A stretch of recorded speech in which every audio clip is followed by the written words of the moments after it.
So hi hello guys, ఈరోజు Kurnool Ladakh day 5 ఈరోజు. And ఇది మనం మొన్న తీసుకున్న హోటల్. సో నేనంతా అయితే ఢిల్లీలో ఇక్కడే ఉండి మొత్తం ఢిల్లీ అంతా ఎక్స్ప్లోర్ చేసినాం. అంతా కాదు, మాకు టైం ఉన్నంత వరకు. అండ్ ఈరోజు ఢిల్లీ నుంచి ఇప్పుడు వ్యాస్ పఠాన్కోట్ శ్రీనగర్ పోతాం. శ్రీనగర్ ఇక్కడ నుంచి 800 ఉంది, పోలేము. అండ్ 7 వరకు అయితే ఆడ వరకు వెళ్తాం. లగేజ్ అంతా ప్యాక్డ్ అప్. అండ్ చలో ఇంకా ఈ ఢిల్లీ దాటిన తర్వాత నేను మీకు మళ్ళీ గోప్రోలో కలుసుకుంటా. సో మరి అది ఇక్కడ బ్రేక్ఫాస్ట్ చేసేసినాం. బ్రేక్ఫాస్ట్ వచ్చేసి సమోసా. అది బ్రేక్ఫాస్ట్ కాదులేండి, ఇంకా స్నాక్స్. అది ఇక్కడ ఫ్రూట్స్ ఉంటే బనానా తిన్నాం. చలో లెట్స్ గో బ్యాక్. ఇక్కడ నుంచి చండీగఢ్ 150 ఉంది. సో వెళ్ళిపోతాం నాకు తెలిసి నేను. మేము బ్రేక్ఫాస్ట్ తినాక కరెక్ట్ ఒక 20 కిలోమీటర్స్ వచ్చినాం. మెక్డీ, కేఎఫ్సి రెండు పక్కన ఉన్నాయి. అనవసరంగా అక్కడ సమోసాలు తిని వచ్చినాం. కొంచెం ముందుకు వచ్చింటే బాగుండు, మంచిగా ప్రశాంతంగా తింటుంటుంది. సర్లే ఎన్నెన్నో అనుకుంటాం, అన్నీ జరుగుతాయండి. ఏముంది ఇంకా పడుకోండి.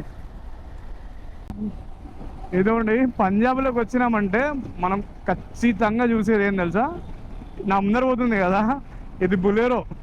ఇటు చూడండి, తార్ కాదు జీవేగన్ అనుకున్నట్టు వేసినట్టు టైర్లు.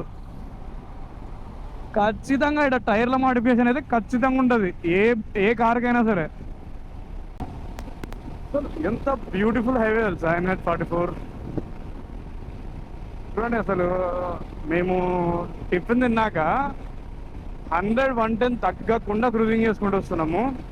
ఆల్మోస్ట్ టిఫిన్ తిన్న తర్వాత దాదాపు 90 కిలోమీటర్లు వచ్చినాం. Within 40 to 45 minutes, 50 minutes వచ్చింటాం.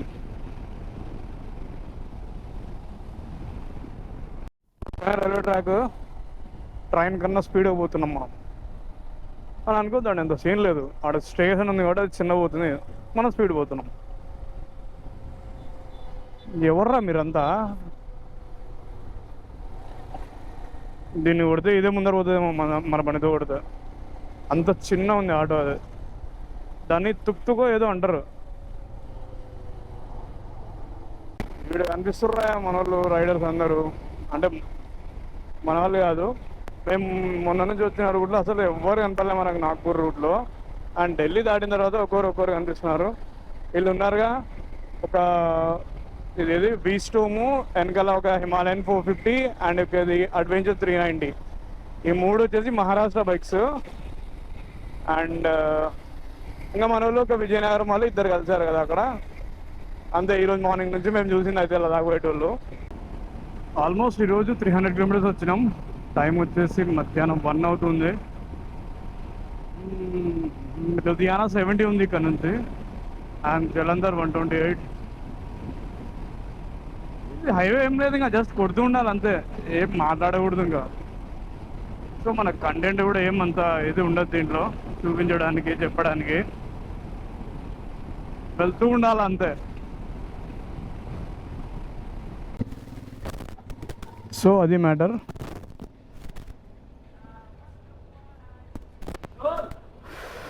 మా కళ్యాణ్ గారు నమ్మ హిమాలయన్ తీసుకున్నాడు, నేను జీటీ తీసుకున్నా. అదే కాసేపు అందే.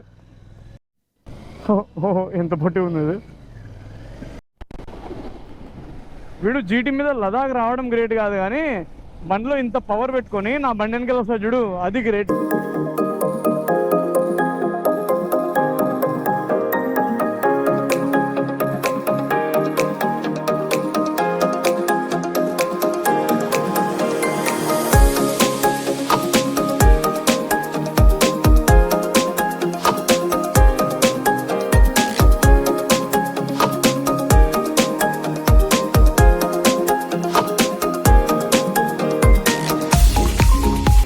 మా అవతారాలు చూసి దడుచుకోవద్దండి.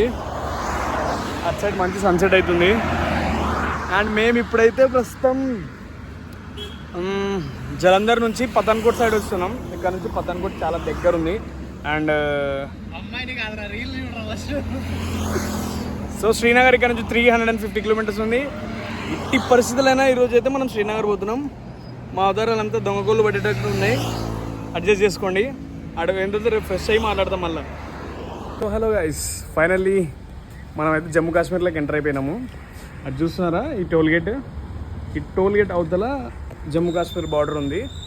సో ఇన్ని స్టేట్స్ దాటుకొని కర్నూలు నుంచి మన ఆంధ్రప్రదేశ్, తెలంగాణ, మహారాష్ట్ర, మధ్యప్రదేశ్, తర్వాత ఉత్తరప్రదేశ్, ఢిల్లీ, హర్యానా, ఇప్పుడు జమ్మూ కాశ్మీర్, ఇవన్నీ మనం మన బైక్ మీద కంప్లీట్ చేసుకొని ఈరోజు జమ్మూ కాశ్మీర్లోకి ఎంటర్ అయినాం. అండ్ ఇక్కడ నుంచి శ్రీనగర్ నుంచి లే లదాఖ్, అది మన డెస్టినేషన్.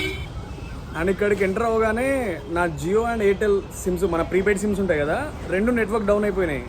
నెట్ రావట్లేదు అండ్ అని పడిపోయింది. 5G ఉంటుంది కదా నార్మల్గా మంది, అని పడింది. జమ్మూ కాశ్మీర్ ఎంటర్ అవ్వగానే ఇక్కడ అన్న దగ్గర మేము సిమ్స్ తీసుకుంటున్నాము. అన్న కూడా చాలా ఇన్ఫర్మేషన్ చెప్పిండు మాకు. అండ్ నేనైతే ఎయిర్టెల్ సిమ్ తీసుకుంటున్నా. ఇక్కడ ఎయిర్టెల్ బాగా వస్తుంది హిల్స్ ఏరియాలో అని చెప్తున్నారు మరి. సో ఇంతకుముందు చాలామంది నన్ను అడిగితే కూడా అదే చెప్పారు. సో నేను ఎయిర్టెల్ తీసుకుంటున్నా. 450 రూపీస్ పడింది with pack, prepaid pack to post SIM.